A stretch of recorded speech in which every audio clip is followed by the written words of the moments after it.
tengo entendido que el aula virtual anda mal. Sí, el aula anda, no puedo decirlo porque es público, anda muy mal, pero ya se inició la grabación. Entonces ahora vamos a compartir pantalla.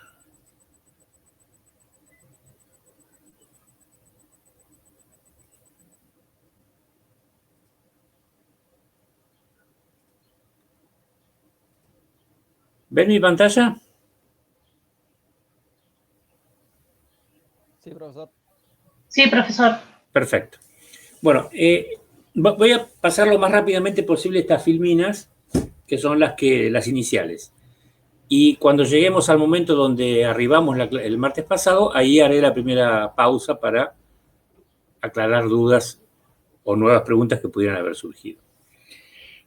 El tema está al inicio de la unidad 2 y se llama el plan económico de la unidad de consumo, supuestos y restricciones del modelo, porque esto también es un modelo, ¿sí? Un modelo de un consumidor que se asume como representativo, ¿sí? A veces lo llamamos representativo, a veces lo llamamos típico, ¿sí? Porque claro, es obvio que no todos los consumidores reaccionarán de la misma manera, pero bueno, es un supuesto aparentemente coherente suponer que hay un consumidor abstracto que reúne estas características, digamos. En primer lugar, es un individuo racional que intenta maximizar una variable de carácter subjetivo a la que llamamos utilidad, que es la medida de satisfacción de la necesidad, digamos. Supuestamente la utilidad es una propiedad que uno le atribuye a los bienes de saciar o al menos de satisfacer nuestras necesidades. Difícilmente las saciemos. En economía el punto de saciedad es aquel punto donde uno ya no quiere más, digamos. Ya basta, no quiero más de esto porque, al contrario, ya no me produce utilidad, me produce desutilidad. También lo que llamamos el supuesto de la independencia de las preferencias, que el consumidor no tenía influencias externas a la hora de planear su consumo. Sabemos que esto es difícilmente defendible en el mundo moderno. Y también dijimos que el consumidor enfrenta restricciones, hechos que están más allá de su voluntad y que no puede modificar al menos en el corto plazo. Uno es la restricción presupuestaria, dada por el monto limitado del ingreso, no importa cuál sea la fuente del mismo, y el otro son los precios de los diferentes bienes y servicios que constituyen su canasta de consumo. Que el consumidor individual, el consumidor representativo, carece por completo de lo que se llama en economía poder de mercado y por lo tanto sus acciones no podrán influir en el precio de estos bienes. Uno solo puede aceptarlos y por lo tanto adquirirlos o no aceptarlos y dejarlos de comprar. Entonces, los determinantes de la demanda son aquellas variables que influyen sobre la cantidad demandada por un periodo de cualquier individuo que estemos analizando. Entonces, el individualismo metodológico de la micro, que partía del análisis de un consumidor representativo, también se va a centrar en el análisis de la demanda de un bien, cualquiera sea este. Lo llamamos X.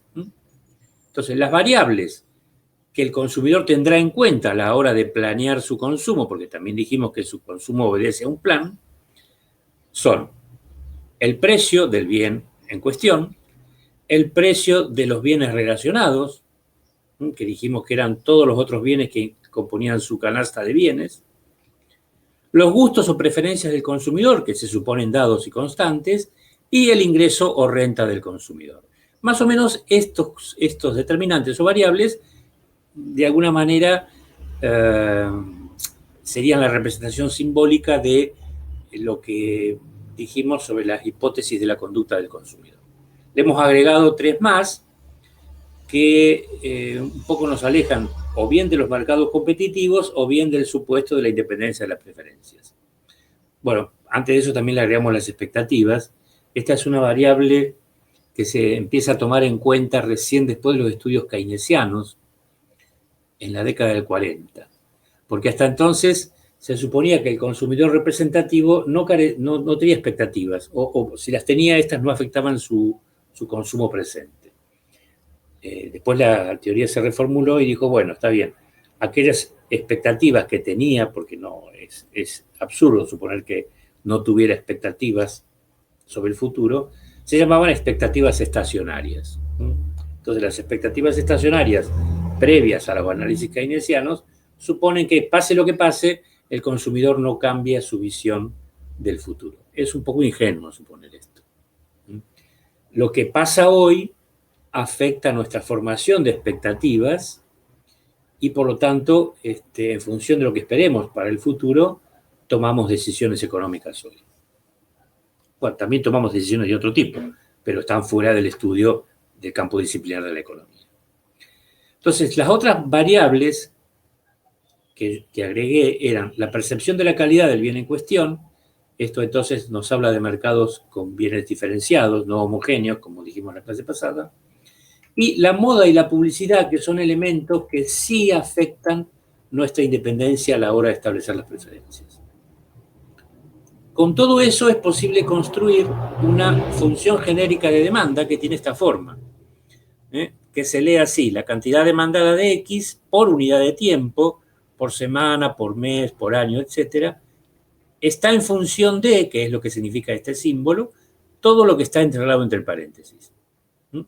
Estos símbolos que están puestos acá son las denominaciones que le dimos simbólicamente, en términos matemáticos, a cada una de las variables o determinantes que mencionamos en la placa anterior. El precio del bien, el precio de los bienes relacionados, los gustos o preferencias del consumidor, la renta o ingreso del consumidor, las expectativas del mismo a futuro, la percepción de la calidad, la moda y la publicidad.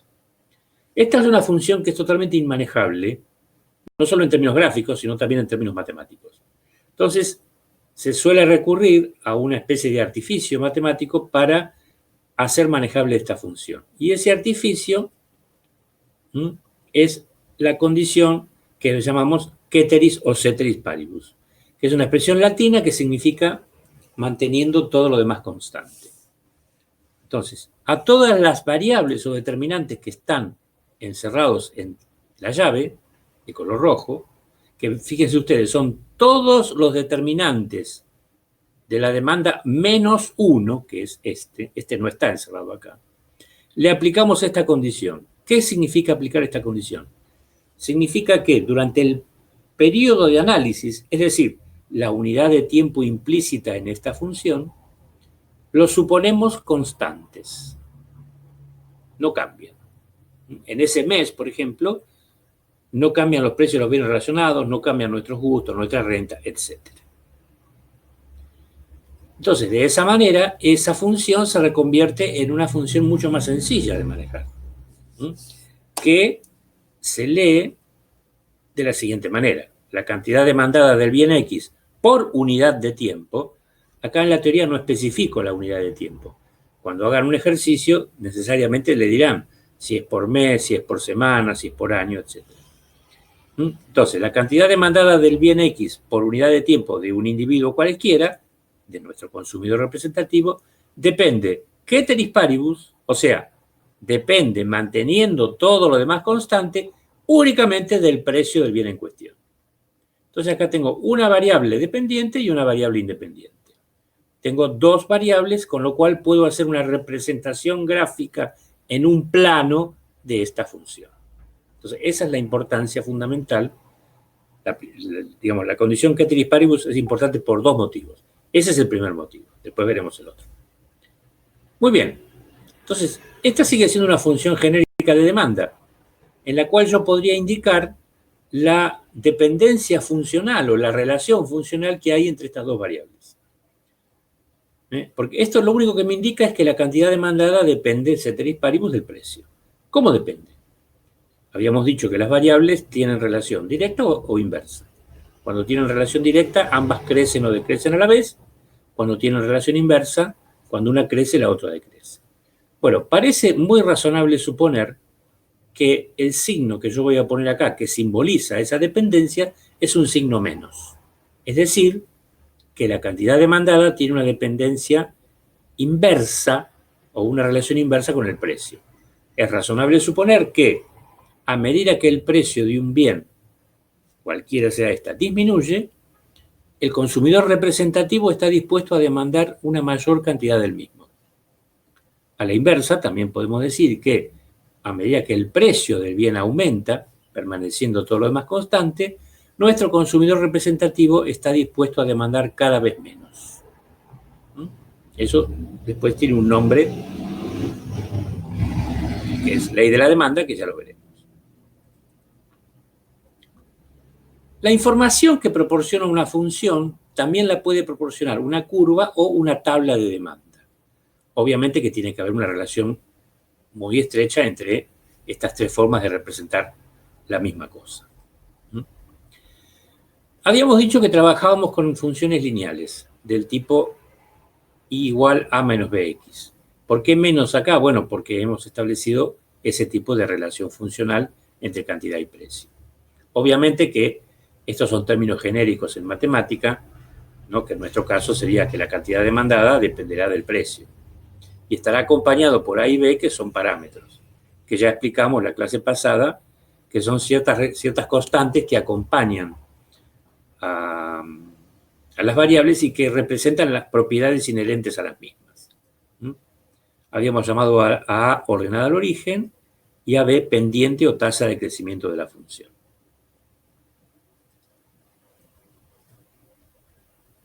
Como dijimos, la información será proporcionada por una función matemática, una tabla o una curva gráfica. Una función matemática podría ser esta, que se lee así: la cantidad demandada de X por unidad de tiempo es igual a 450 menos 10 por PD, P sub X. Esto es cantidad demandada, esto es precio del bien X. Entonces, asignándole distintos valores a este precio, la cantidad demandada variará o cambiará.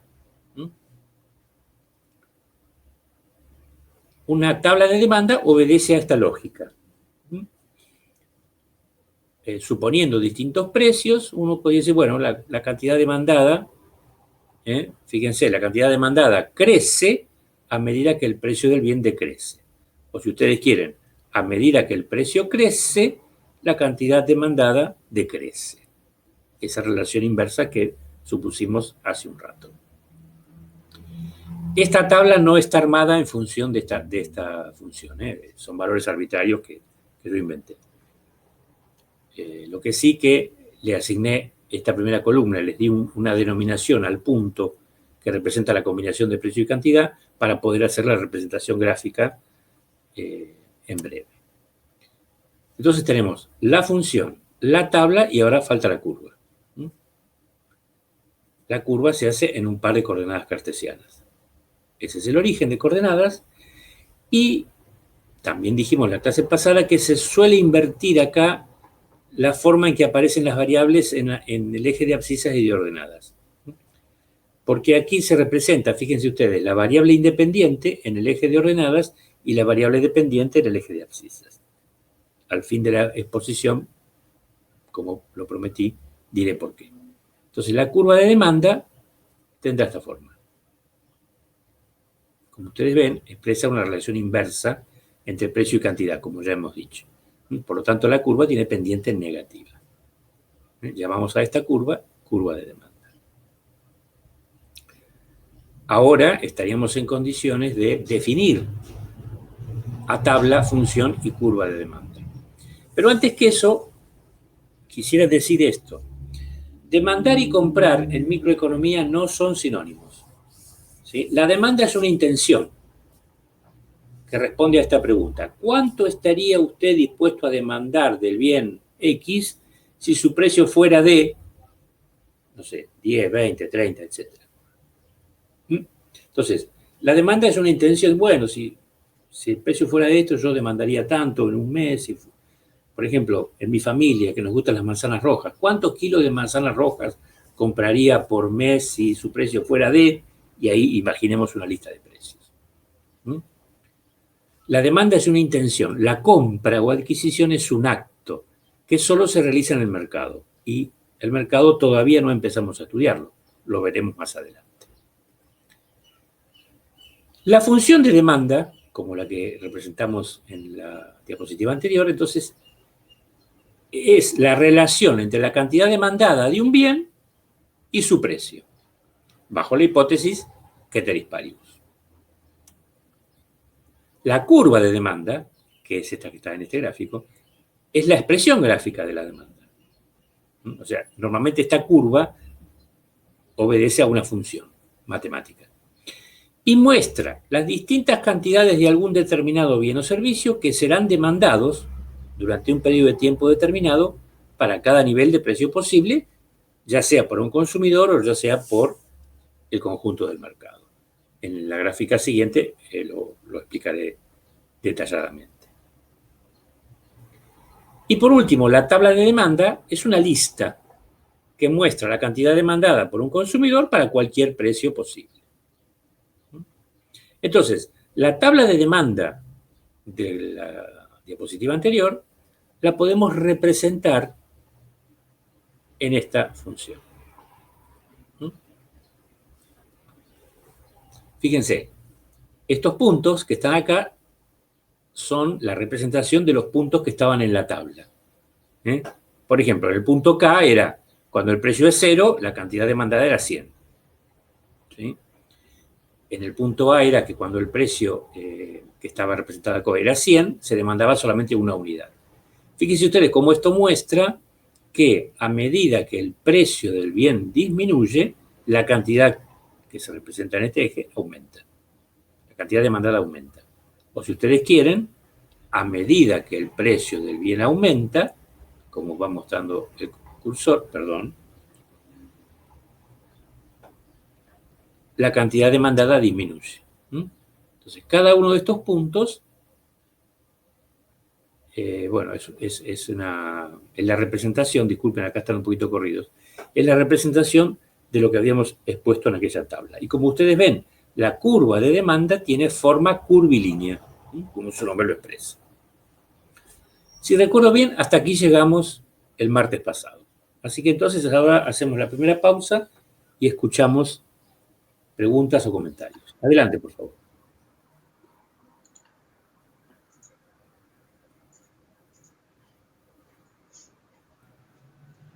Hola. Adelante. Hola, hola. Sí, lo escucho. Sí. ¿Qué tal, profe? Le hago una consulta que no termino de entender teóricamente. Si la demanda es una intención, Sí. ¿no? No es la compra, ¿cómo es que se mide eso?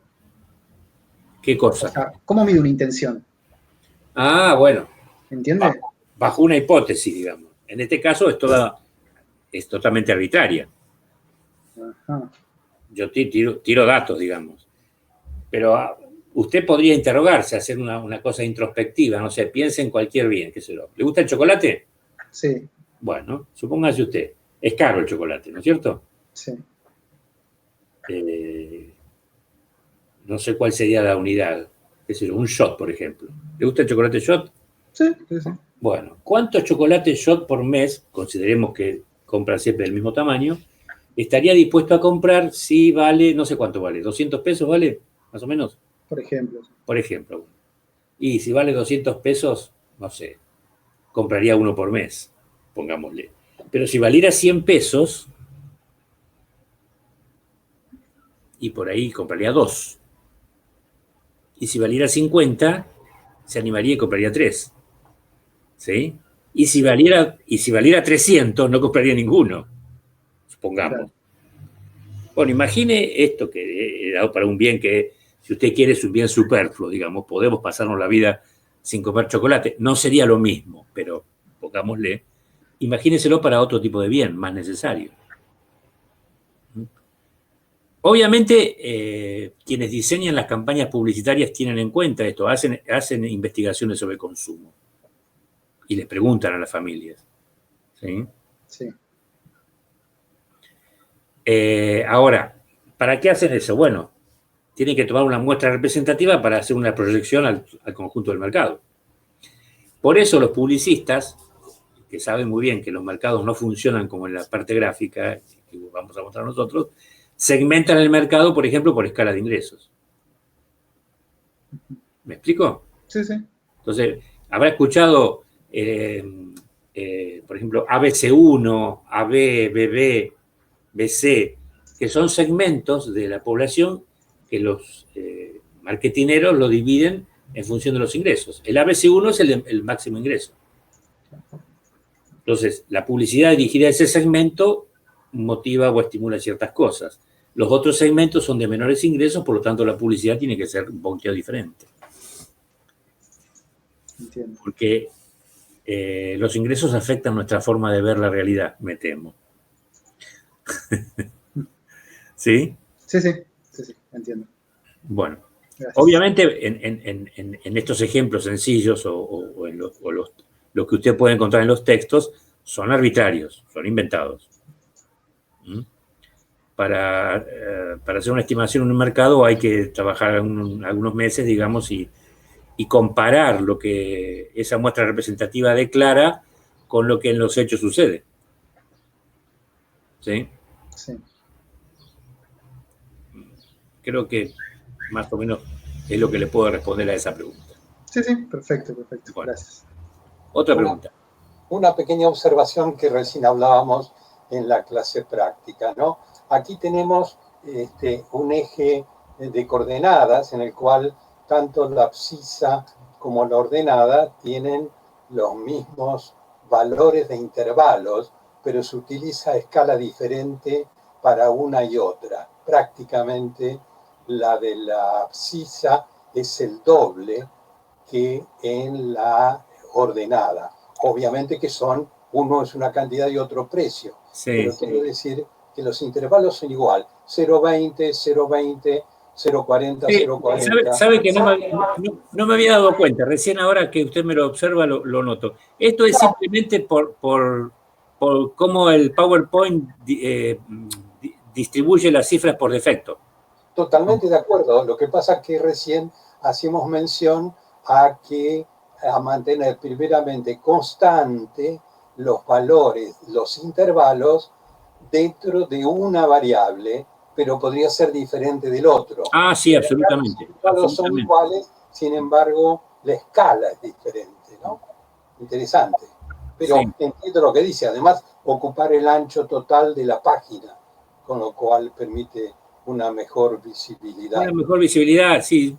Esto es así. Va a haber otros gráficos que tienen otras escalas porque, bueno, las cifras son distintas simplemente. Obvio.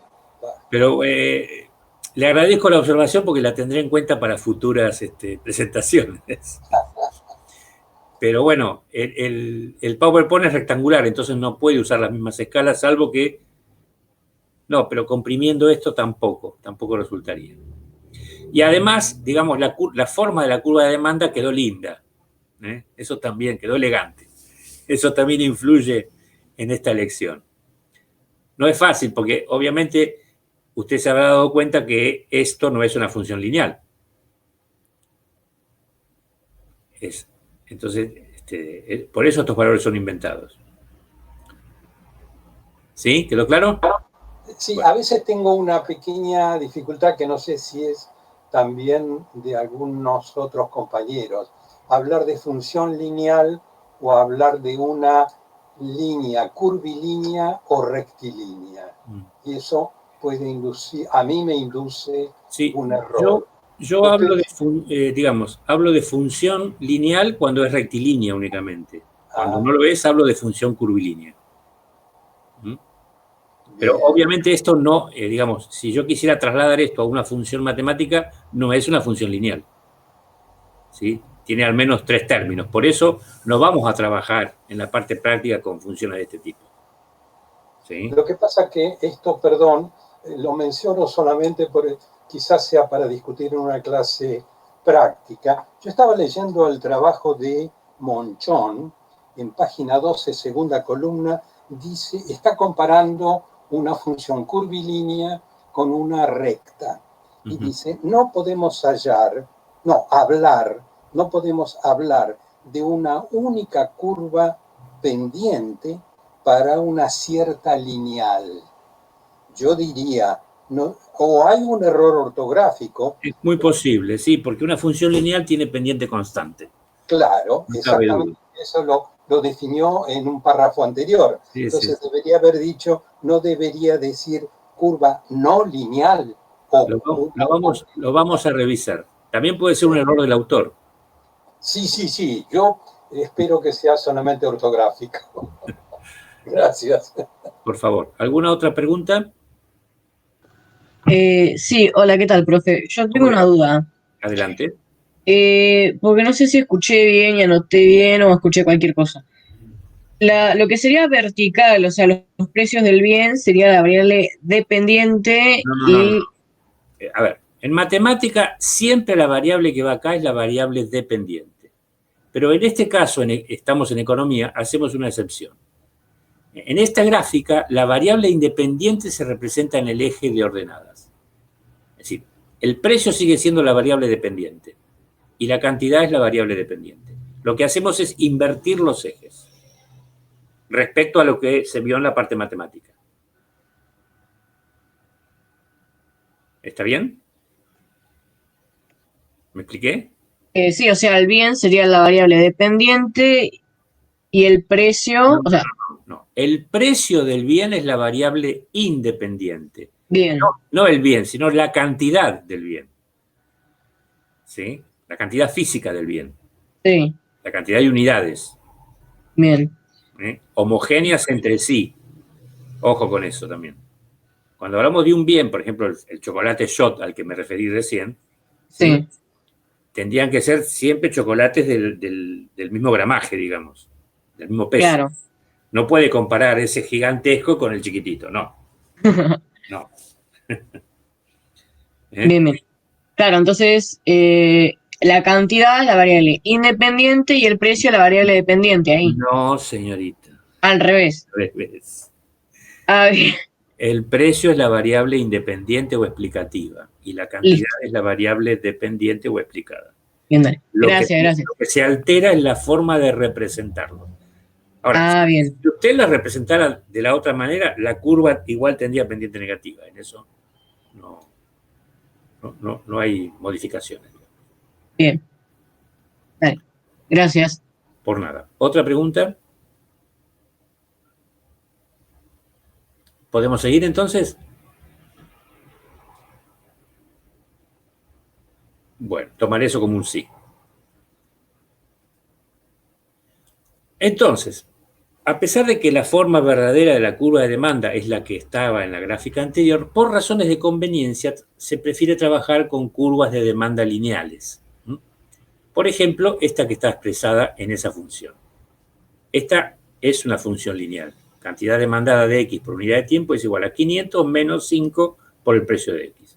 Entonces, esta tabla que está acá está construida en función de esta función que está acá. Entonces, fíjense, por ejemplo, supongamos el punto K, el precio es 0. Entonces, sustituyo acá en PX0. 0 por 5 es 0. 0 multiplicado por cualquier número me da 0. Por lo tanto, todo este término se anula y entonces la cantidad demandada es de 500. Efectivamente es de 500. Ahora supongamos en el punto A que el precio es 100. Entonces, sustituyo acá 100. ¿Sí? Entonces, 100 por 5 me da 500. Por lo tanto, 500 menos 500 me va a dar 0. Entonces, trabajando con cualquier punto, vamos a trabajar con uno más, por ejemplo, con 50, precio 50, 5 por 50 me da 250. ¿No? Entonces, 500 menos 250, el resto, 250. Entonces, obviamente ustedes me van a decir, bueno, pero lo que pasa es que la cantidad va de 50 en 50. Claro que sí, porque es una función lineal y entonces la tasa de crecimiento de la función, como decíamos recién con el compañero, es siempre la misma, que está representada por este número 5. Entonces, la función, en ese caso, tendría esta forma. Mantiene la pendiente negativa, pero ya no tiene forma de curva, sino que tiene forma de recta. Y el gráfico que representa esta función será este. Entonces, ¿se acuerdan? En el punto En el punto A, cuando el precio era de 100, no se demandaba nada. Y en el punto K, cuando el precio era de 0, se demandaba 500. Esto es algo que también comenté la clase pasada y ahora me olvidé de mencionarlo. Cuando trabajábamos con funciones curvilíneas, la función curvilínea se aproximaba asintóticamente a los ejes sin tocarlos. La función lineal, en cambio, tiene un origen y un fin. Necesariamente debe tocar ambos ejes. Esta es una de las restricciones digamos, es una restricción que lamentablemente, bueno, debe tenerse en cuenta. O sea que acá sí habría un punto de saciedad, ¿no?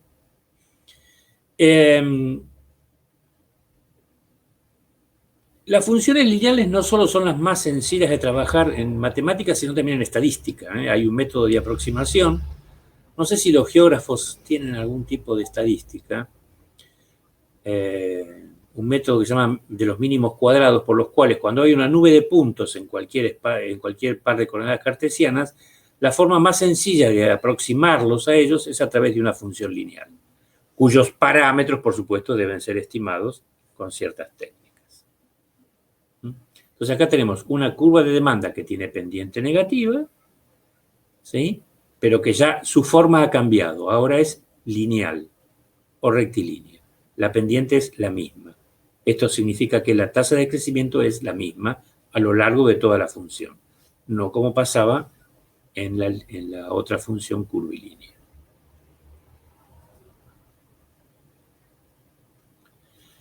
Bueno, el siguiente punto nos exigía entender la diferencia entre demanda y cantidad demandada. Si ustedes me escucharon atentamente, habrán visto que yo a veces decía demanda y a veces decía cantidad demandada. Bueno, no son la misma cosa y esta es una de las confusiones lamentablemente más generalizadas en los exámenes. Cuando hablamos de demanda nos estamos refiriendo a la totalidad de la curva. Y cuando hablamos de cantidad demandada, nos referimos a un punto cualquiera de la curva, como A y B en el gráfico que vamos a ver a continuación.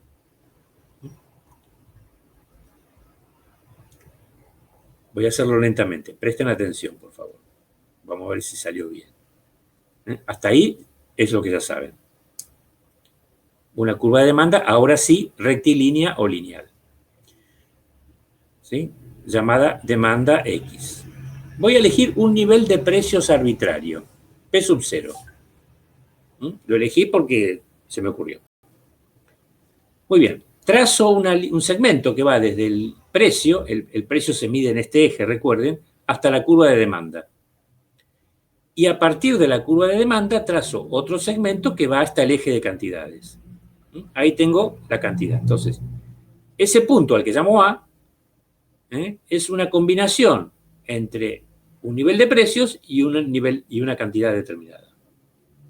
Esto significa que para esta demanda, cuando el precio es P sub 0, la cantidad demandada es Q sub 0, siendo P sub 0 y Q sub 0 los valores que ustedes quieran. Entonces, esta es la curva de demanda, toda la curva, la que va desde el origen hasta el fin. Pero este punto A que está acá representado es una cantidad demandada, es decir, es Q sub 0. Ahora supongo una variación en el precio, por ejemplo, una disminución, de P sub 0 a P sub 1. Fíjense, P sub 1 está más cerca del origen, por lo tanto, será menor que P sub 0. Hago el mismo procedimiento, trazo un segmento hasta la curva de demanda y desde este trazo otro segmento hasta la línea de cantidades. Eso me determina la cantidad Q sub 1. Y llamamos a ese punto B. ¿Está bien? Entonces, hubo un desplazamiento o movimiento a lo largo de la curva de demanda, desde el punto A al punto B. ¿Cuándo? Bueno, cuando el precio cambió. Entonces, eso que acabamos de representar en este gráfico es lo que se llama variación en la cantidad demandada. Y acá está su definición. Es un movimiento a lo largo de una única curva de demanda, que es esta curva, causado únicamente, la única causa de una variación en la cantidad demandada, que es una variación previa en el precio del bien, manteniendo todo lo demás constante. Y acá vemos que cuando el precio disminuyó, la cantidad demandada aumentó, que es lo que ya hemos dicho previamente. Esto expresa esa relación inversa que hay entre precio y cantidad demandada.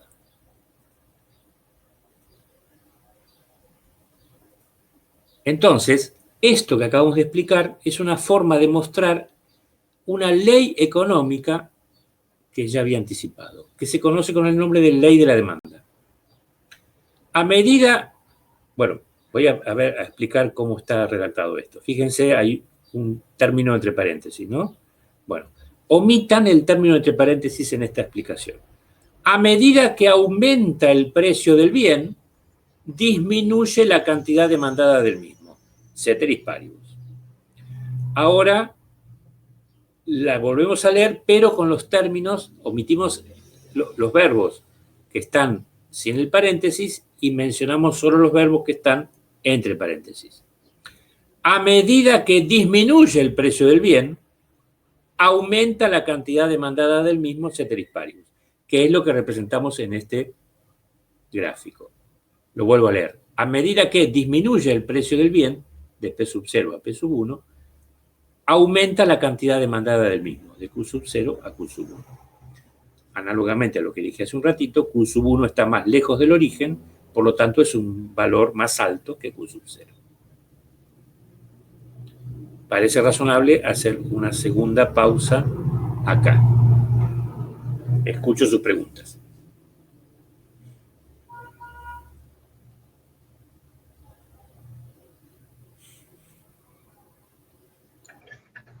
Profe, ¿Sí?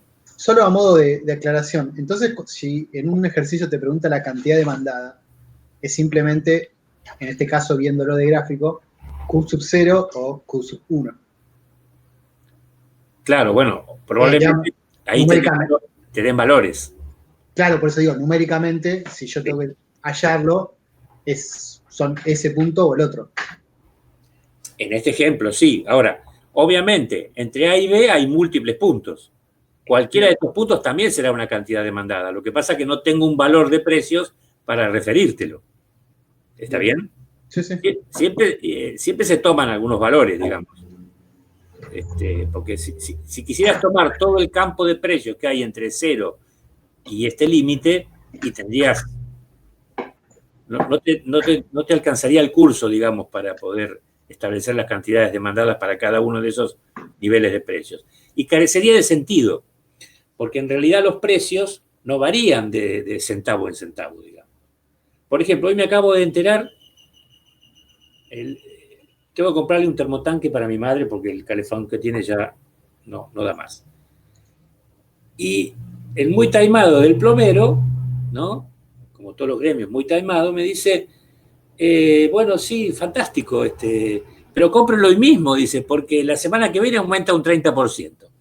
No te aumentan el termotanque de a 10 pesos, digamos. Te lo aumentan en esa proporción. ¿Me explico? Sí, sí, sí. Y lamentablemente en la Argentina pocos precios disminuyen. En fin, bueno. Otra pregunta.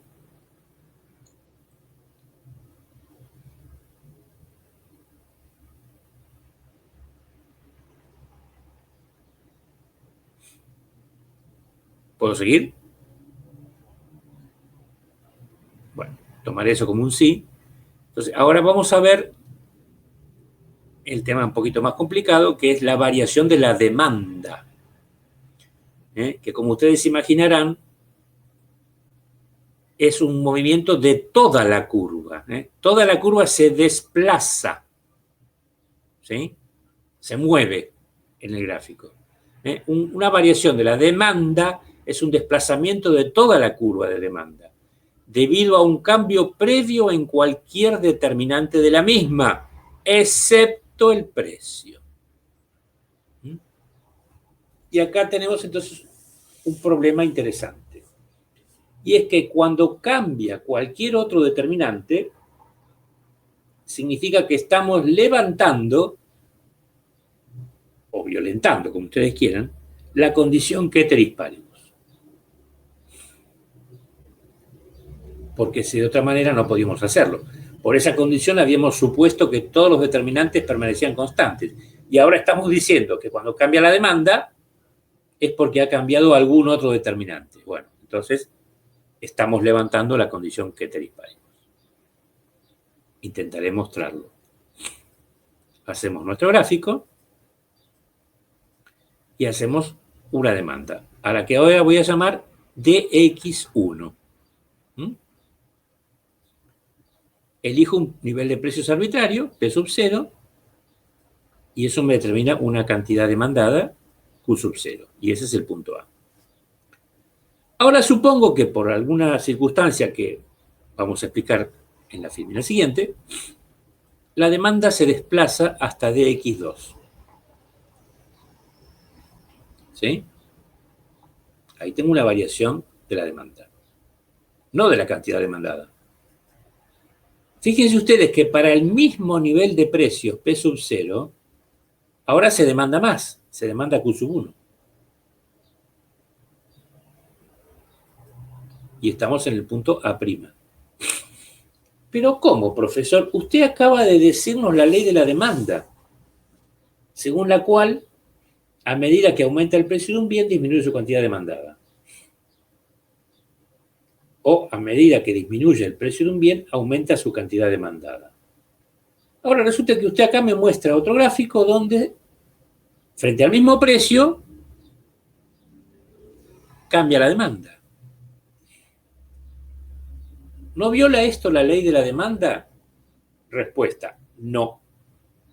Porque la ley de la demanda, como toda regularidad económica observada en cualquier circunstancia y lugar, solo rige bajo ciertas y determinadas condiciones. La ley de la demanda solo regía cuando estábamos con la curva de x1, es decir, bajo el imperio de la condición ceteris paribus.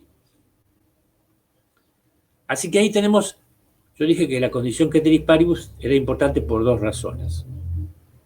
Aquí tenemos la segunda de las razones. Y es que solo puedo trazar una curva de demanda estable suponiendo que todo lo demás permanece constante. Porque fíjense ustedes, basta con que uno de los determinantes cambie para que la curva se desplace. Y por lo tanto perdió estabilidad. Siempre es interesante dibujar las flechitas que me muestran el sendero, digamos, de desplazamiento de la demanda. De la demanda, bien digo. Entonces, lo que observamos en este gráfico es un aumento de la demanda, que es un desplazamiento hacia la derecha, diríamos, ¿no? De dx1 a dx2. Que significa que para cada nivel de precio posible ha aumentado, fíjense que ya no digo la cantidad demandada, digo la demanda del bien en cuestión, como puede notarse para P sub 0. Efectivamente, para cualquier nivel de precios, la demanda ahora es mayor que antes.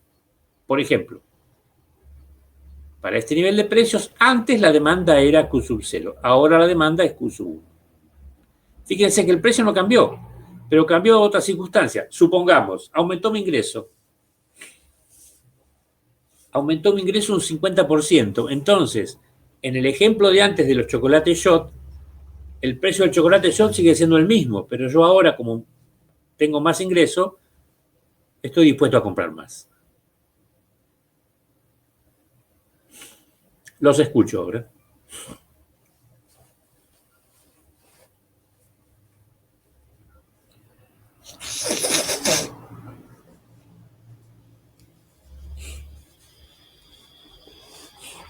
Adelante, por favor.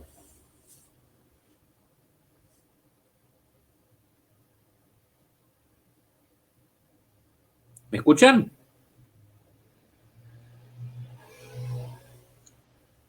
Sí, profesor, se escucha. Sí, se escucha. Bueno. ¿Tienen alguna pregunta o puedo seguir?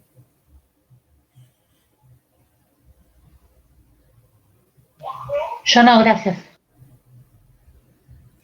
Bueno, sigamos entonces.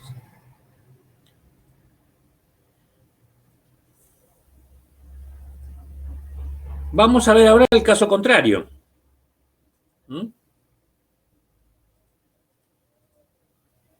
Supongamos que tengo la demanda X1 de X1 y para el nivel de precios P sub 0 tengo una cantidad Q sub 0, arbitraria por supuesto, y el punto A. Supongamos que por una circunstancia que todavía no está explicada, la demanda se desplaza hacia adentro o hacia la izquierda, hacia DX2. Ahí lo que ha habido no es un aumento, sino una disminución de la demanda. Y por lo tanto, la demanda ha disminuido de Q sub 0 a Q sub 1, generándose el punto A'. Esta comilla acá se lee como A'. Si fueran dos sería A segunda, etc. Y las flechas señalan el sentido del desplazamiento de la demanda. Entonces, en este gráfico que está acá, lo que podemos observar es una disminución de la demanda. O sea, un desplazamiento de X1 a DX2. Lo que significa que para cada nivel de precio posible ha disminuido la demanda del bien en cuestión, como puede notarse para P sub 0. Efectivamente, para el nivel de precios P sub 0, antes se demandaba Q sub 0. Ahora se demanda Q sub 1.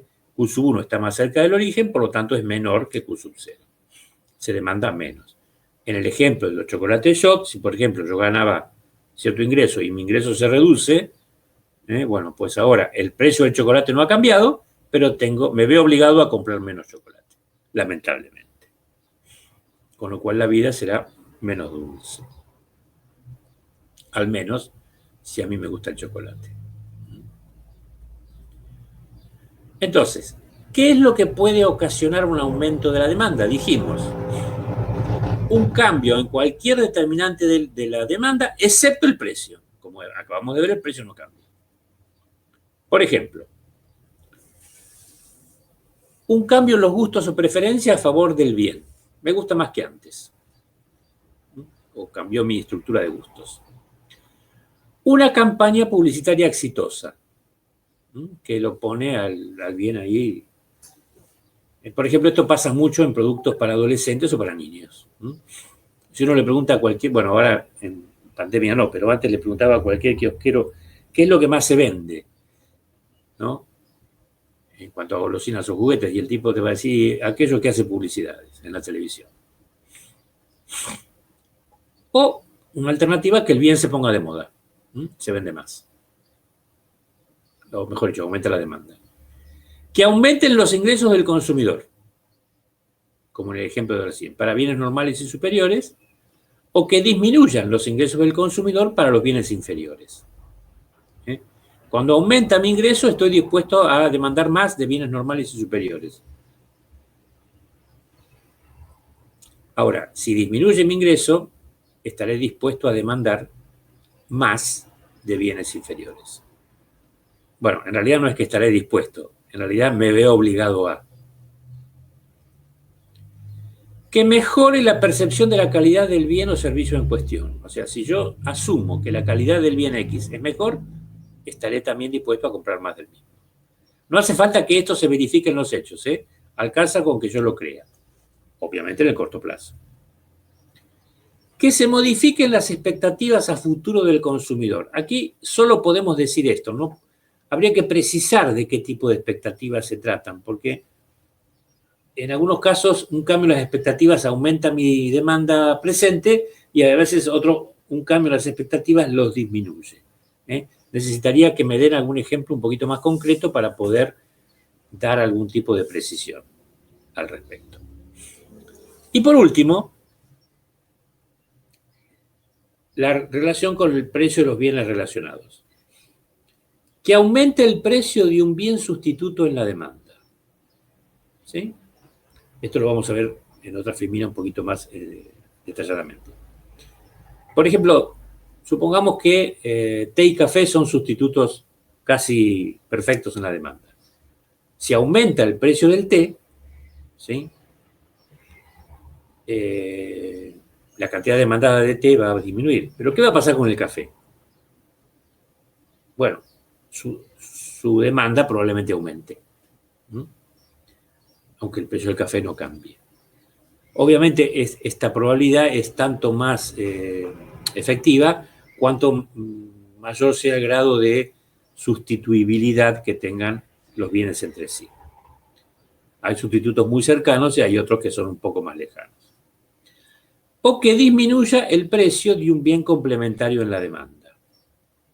Por ejemplo, disminuye el precio de los cigarrillos.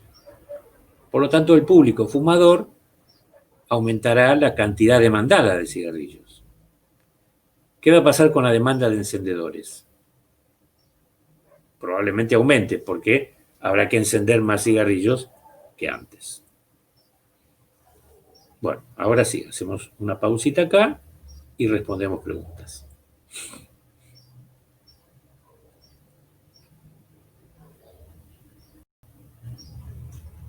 Estimado colega y tocayo, ¿qué bibliografía usamos para estos temas?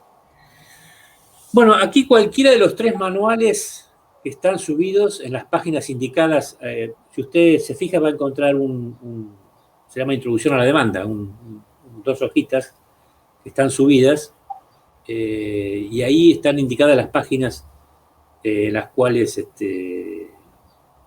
bueno, están explicados estos temas con un poquito más de detalle. Bien, gracias. Obviamente también, si se fija en internet, va a encontrar chiquicientos. No es necesario. Chiquicientos videitos hechos por gente que sabe hacer videos mejor que yo. Bien, gracias. No, es así, no hay por qué subestimarlo, digamos. Algunos en inglés y otros en español bastante interesantes. Yo no, estoy aprendiendo recién con esto, así que no. Bueno, obviamente, para que la demanda disminuya, tiene que pasar exactamente lo contrario a lo que se mostró en la diapositiva anterior. Un cambio en los gustos o preferencias, pero en contra del bien. Me deja de gustar algo. Una campaña publicitaria fallida o la ausencia de la misma. Acá hay cierta simetría con el otro caso. Que el bien deje de estar de moda. Que aumenten los ingresos del consumidor para bienes inferiores, o bien que disminuyan los ingresos del consumidor para bienes normales y superiores. Otra vez, si mi renta cae, dejaré de demandar este tipo de bienes y pasaré a demandar más de bienes inferiores. Que empeore la percepción de la calidad del bien o servicio en cuestión. Acá hay un ejemplo muy dramático en Argentina, reiteradas veces, que se ha llamado la profecía autocumplida, cuando aparecen rumores de que tal banco anda mal. ¿Sí? Bueno, ahí hay una cuestión de percepción del público. Entonces va todo el mundo a sacar la plata y obviamente, como los bancos normalmente no tienen el 100% de los depósitos en su tesoro, los problemas se verifican, digamos. Que se modifique. ¿Cómo? Para tratar de comprender la situación económica histórica de la Argentina, ¿no? Porque pasamos y volvemos a pasar como si fuera una cosa cíclica, ¿no? Estas crisis político-económicos de repente. Freud llamaría eso compulsión a la repetición. Sí, claro. También en economía hay un dicho que tiene algo que ver con eso, que dice, los mercados no tienen memoria. No se crea que es una característica argentina, es histórica. Si uno analiza la crisis, desde la crisis de los tulipanes en Holanda en el siglo XVII, los auges y las crisis son muy similares. Bueno, que se modifiquen las expectativas a futuro del consumidor, las mismas consideraciones que dijimos antes, que disminuya el precio de un bien sustituto en la demanda, otra vez, té y café. Si disminuye el precio del té, aumentará la cantidad demandada de té. Pero ¿qué pasará con el café, cuyo precio no ha cambiado? Bueno, probablemente se demande menos.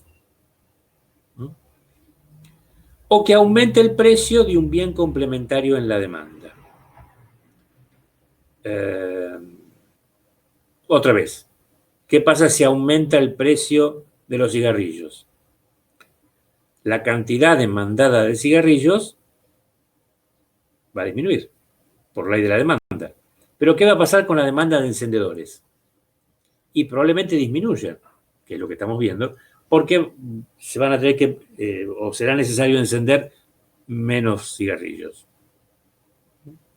Es un ejemplo interesante el de la complementariedad. Acuérdense que la complementariedad no necesariamente es recíproca, es decir, un bien puede ser complementaria de otro, pero no a la inversa.